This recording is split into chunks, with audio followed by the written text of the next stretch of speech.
موږ تاسو اوس راځو د الماني ژبې د ابتدایي سطحې یا یو سطحې چې A1 ورته ویل کېږي. د A1 سطحې د ګرامر د درسونو د لړۍ په دوام کې د دریم درس ته راځو.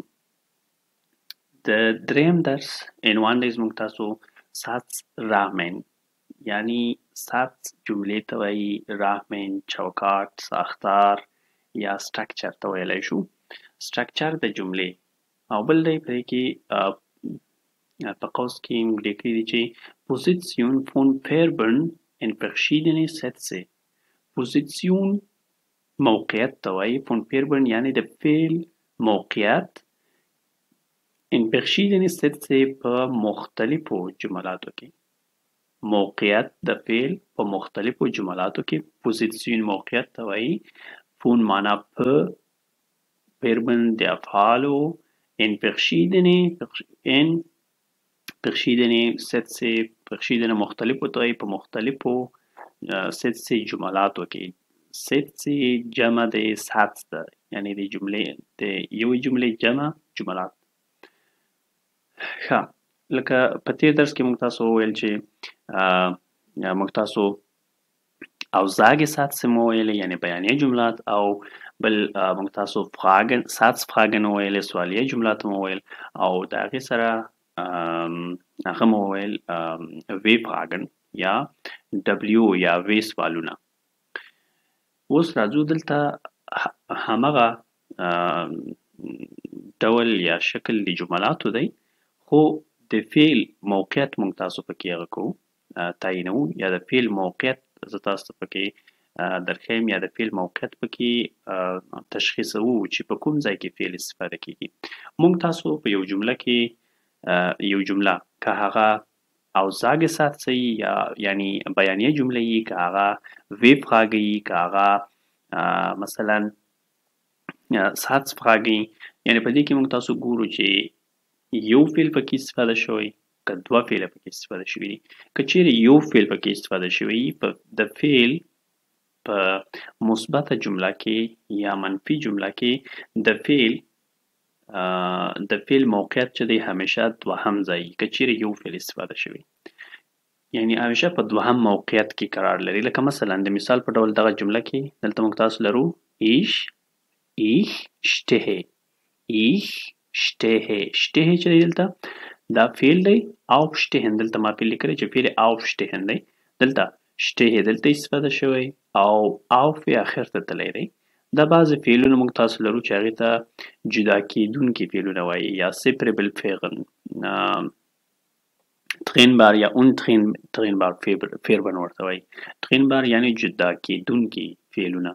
دا په الماني ژبه کې دوه ډوله فعلونه دي چې موږ تاسو یو trennbar فعلونه لرو یا untrennbar فعلونه لرو، یعنی جدا کېدونکي او ناجدا کېدونکي. trennbar یې دغسې مثلا مکمل فعل aufstehen دی. aufstehen معنا راپاڅېدل، د خوبه راپورته کېدل. دا چې کله موږ تاسو په جمله کې استفاده کوو نو stehen دلته راځي او auf چې دی هغه اخر ته ځي، یعنی هغه پیشوند او پسوند که چیرې موږ تاسو مختاړی او وروستاړی په پښتو کې ورته وایي، یا په انګلیسي کې پریفکس او سفکس ورته وایي، دغسې یو هغه لري.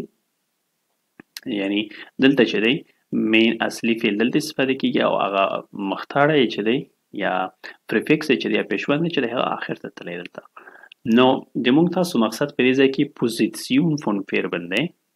اول خو دا دی چې Satz Rahmen د جملې چوکاټ، د جملې چوکاټ دا دی چې اول سبجیکټ استفاده کېږي یا زوبیکت ورته وایي په الماني ژبه کې، وروسته د هغې نه بیا Verb، یعنی همیشه په بیانیه جملاتو کې یا اوزاګې Sätze کې په دوهم موقعیت کې قرار لري، دوهم پوزیسیون کې قرار لري، چې دلته تاسو دا وینئ، دلته دا دی په دوهم موقعیت استفاده شوی. Morgens 7 Uhr auf. Ich stehe morgens 7 Uhr auf. یعنی زه راپورته کېږم morgens هر سهار، morgens چې ایس کله ورسره استفاده شي یعنی هر سهار، او که تنها دا ایس نه ورسره تنها استفاده شي یا خپله بیا سهار ته تنها وایي. Ich stehe morgens 7 Uhr auf. زه سهار د خوبه په اوه بجې باندې راپاڅېږم یا راپورته کېږم. وروسته د هغې څخه موږ تاسو راځو. دلته ګورئ ما ام لیکلی او مې لیکلی. په دغه دوه جملاتو کې د موږ تاسو درې مقصده دي. درې معلومات موږ د دې څخه اخیستی شو. درې ډوله معلومات. یو دا دی چې د استفاده موږ تاسو ته راښیي او د استفاده موږ تاسو ته راښیي چې دا څه شی دي او چیرته استفاده کیږي په دې جمله کې. او بل موږ تاسو ته فعل په دې جمله کې چې دي په دغه پورته جمله کې یو فعل استفاده شوی، دلته دوه فعله په دې جمله کې استفاده شوي. لکه یو دی، یو دا دی، دا یو فعل، بل فعل په آخر د جمله کې دوه فعله استفاده شوي دي په دې جمله کې. نو کله چې په یو جمله کې دوه فعله راشي، یو په هماغه دوهم پوزیسیون یا هماغه دوهم موقعیت کې قرار لري او بل دوهم فعل چې دی هغه آخر د جملې ته ځي. لکه د مثال په ډول سره ام چې دی دا یو اضافي حرف دی. لکه موږ تاسو پښتو کې لرو پ، ت، لا. مثلا زه وایم چې زه په کور کې یم. زه په یعنی یو اضافي حرف دی، کومه معنا نه لري خو د جملې معنا تکمیلوي. زه په کور کې یم. په دلته ام لکه د همدغې په شان باندې یو پریپوزیسیون دی، یو اضافي حرف دی. هم یو اضافي حرف دی. هغه اضافي حرف دی چې همیشه د تاریخ سره استفاده کیږي، د تاریخونو او ورځو سره استفاده کیږي. مثلا زه وایم چې زه د شنبې په ورځ باندې په کور کې یم. Ich bin am Samstag zu Hause. زه د شنبې په ورځ باندې په کور کې یم. ښه، دلته چې دی یعنی Samstag یعنی دلته موږ تاسو مقصد ځنې مقصد دی په دې جمله کې د ورځې سره او یا هم د تاریخ سره استفاده کیږي. دلته وایي چې wir können موږ تاسو کولی شو چې کوم دی mit wir können mit کولی شو چې د تاریخ mit Datum und Tagen او د ورځو سره benutzen استفاده کړو. موږ کولی شو چې دغه اضافي حرف د ورځو او د تاریخ او ورځو سره استفاده کړو. یعنی په دې جمله کې موږ تاسو ته یو معلومات د په باره کې راکړل او بل دا دی چې په دې جمله کې دوه فعل استفاده شوي دي. د جملې سټرکچر کې موږ تاسو ویل چې همیشه اول سوبجیکت، دلته سبجیکت دا دی، یا د عمل سرته رسونکی دا دی، فاعل دا دی، او وروسته د هغې څخه بیا موږ تاسو په دوهم پوزیشن کې یا دوهم موقعیت کې حتما فعل په بیانیه جمله کې حتما په دوهم موقعیت کې قرار لري. لکه دلته دا دی کونن، او که چیرې په یو جمله کې دوه فعله راشي نو یو بل فعل بیا آخر ته جملې ته ځي چې هغه دا دی. راځو اوس بل ته چې دی د همیشه د یو دقیق وخت سره استفاده کیږي. د مثال په ډول سره موږ تاسو دلته وایي چې wir können mit spezifische Zeiten benutzen. موږ کولی شو د یو مشخص وخت یا د مشخصو وختونو سره استفاده کړو. benutzen استفاده کړو. دلته د په باره کې معلومات راکړي په دې جمله کې، او په دې جمله کې چې دی د فعل د موقعیت په باره کې او ساختار د جملې موږ تاسو ته ښودلی. یعنی په دې جمله کې دوه فعل راغلي دي، یو کونن دی بل benutzen دی. کونن benutzen او د جملې ساختار یعنی اول سبجیکت راغلی او وروسته بیا فعل راغلی په دوهم پوزیشن کې او وروسته بیا نوره جمله پسې موږ تاسو لیکل. نو دا شو یو معلومات په باره کې د فعل د موقعیت په دغه دوه جملو کې چې هم د او باره کې معلومات راکړل او هم د فعل په باره کې معلومات راکړل چې فعل په کومو موقعیتونو کې کیدای شي په یو جمله کې استفاده شي.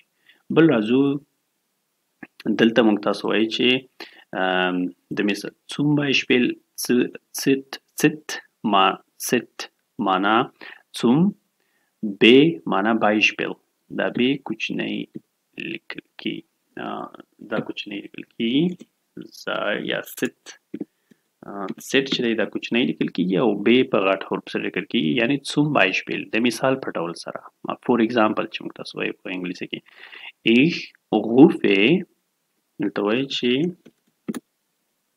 ich rufe dich am Samstag um 12 Uhr an.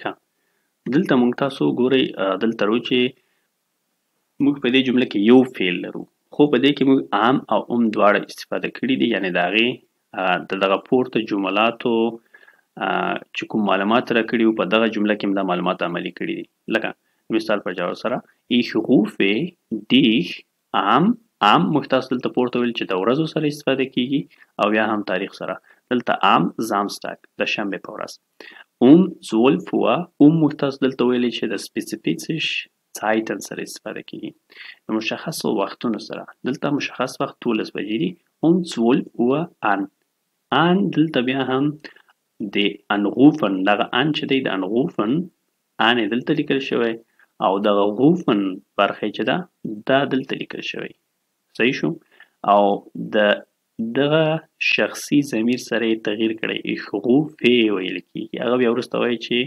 د ضمیر شخصي سره څنګه دا هغه کیږي ګردان خوري فعل څنګه ورسره تغییر خوري نو دلته انروفن دی مکمل فعل یعنی زه تا ته زنګ وهم د شنبې په ورځ په 12 بجې باندې دلته فعل چې دی بیا هم په دوهم پوزیسیون یا موقعیت کې قرار لري aussage Sätze معنا دلته چې کوم دي دا ټولې aussage Sätze وي دا یعنی بیانیه جملات راځو اوس دلته ګورئ دا مخکې هم تاسو ویل چې دا هغه ویب غاګې دي دلته هم دا لیکلي ویب غاګې یا سوالیه جملات چې د مشخصو کلماتو یا وی په واسطه سره ویب غاګې په واسطه سره سوالیه شوي دي مثلا woher kommst du ته د کوم ځای نه راغلی یا ته د کوم ځای نه راغلی یا ته د کوم ځای یعنی که ما تحت لفظي معنا کو هم دا صحیح دی ته د کوم ځای یې یا د کوم ځای نه راغلی یا د کوم ځای بلې وو یعنی دلته چې دی فعل بیا هم په دوهم پوزیسیون یا موقعیت کې قرار لري بل دی wo wohnen Sie تاسو په کوم ځای کې اوسېږئ wo معنا چیرته wohnen اوسېږئ Sie تاسو چیرته اوسېږئ دلته موږ تاسو مقصد بیرته هماغه د جملې یعنی اول سوبجیکټ راځي وروسته په دویم پوزیسیون کې یا دویم موقعیت کې فعل قرار لري وروسته د هغې څخه wann stehst du morgens auf یعنی څه وخت پورته کیږئ تاسو د سهاره یا څه وخت راپاڅېږئ تاسو د سهاره یا هر سهار څه وخت راپاڅېږئ دلته بیا هم اول یعنی سوبجیکټ بیا هم په دویم پوزیسیون یا دویم موقعیت کې فعل قرار لري یعنی دا موږ تاسو ته د جملې ساختار کولی شو دې په واسطه سره یا وسیله سره وپېژنو ښه بل دی ich kann Russisch sprechen وایي زه کولی شم چې په روسي ژبه باندې خبرې وکړم دلته دوه فعله په دې جمله کې راغلي دي کان یو فعل په دوهم پوزیسیون کې لکه مخکې هم چې وویل یو فعل په دوهم پوزیسیون یا کې قرار لري او دوهم فعل چې دی په آخر د جملې ته راځي بل دی wir müssen perfekt Deutsch lernen وایي موږ باید perfect Deutsch یعنی په کامل ډول سره Deutsch lernen الماني ژبه زده کړو دلته بیا هم دوه فعله استفاده شوي دي یو په دوهم پوزیسیون کې یا موقعیت کې قرار لري او بل په آخر کې بل دی du wirst nach Deutschland fliegen یعنی تاسو ته به دلته د wirst چې دی د آینده زمانې فعل کومکي دی په انګلیسي کې موږ تاسو will لرو دلته wirst ورته وایي du wirst nach Deutschland fliegen وایي ته به سفر وکړي یا پرواز وکړي آلمان ته بل دی Satzfrage په دې کې چې دی فعل دلته په یعنی سوالیه جملات Satzfrage په دې کې فعل په لومړی موقعیت کې قرار لري دا مخکې هم ویل چې فعل سر د جملې ته راوړو نو دلته دا لیکل شوي دي چې rufst du mich am Samstag an وایي زنګ ووهه ته ماته am Samstag د شنبې په ورځ باندې können Sie da bitte buchstabieren können Sie das bitte buchstabieren آیا تاسو کولی شئ چې دا ماته بیرته سپیل کړئ یعنی هغه سپیلینګ چې موږ تاسو وایي کوم شي سپیلینګ هم نه زده کولی شئ ماته سپیلینګ کړئ نو دا و اوس موږ تاسو دریم درس د نور درس